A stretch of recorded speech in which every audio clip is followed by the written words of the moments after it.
This is Keep the Faith Ministry News. I'm Hal Mayer. The St. Paul, Minneapolis Roman Catholic Archdiocese is facing criminal charges for its failure to protect children. The 6 charges are related to a case in which former priest Curtis Waymayer abused 3 victims. He pleaded guilty in November of 2012 to 3 counts of criminal sexual misconduct with 2 minors and 17 counts of felony possession of child pornography.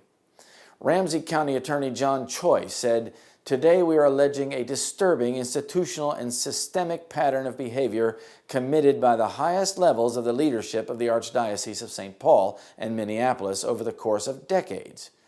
Choi said the Archdiocese failed to responsibly and meaningfully respond to numerous and repeated reports of troubling conduct, adding that it was not only Curtis Waymayer who harmed children, but it was the Archdiocese as well.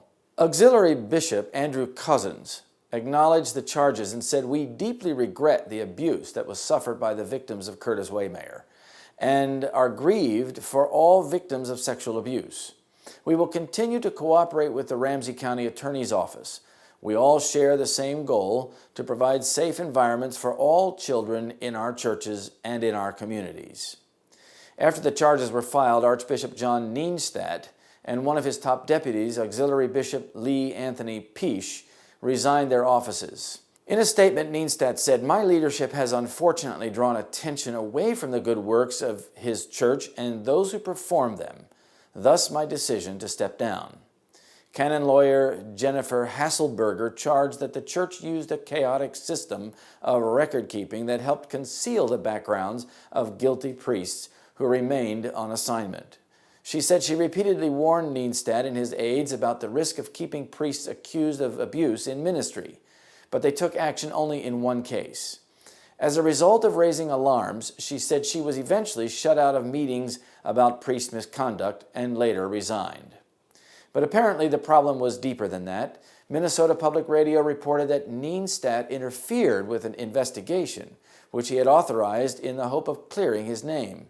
But some of his own top advisors accused Nienstadt of inappropriate behavior, including sexual advances toward priests.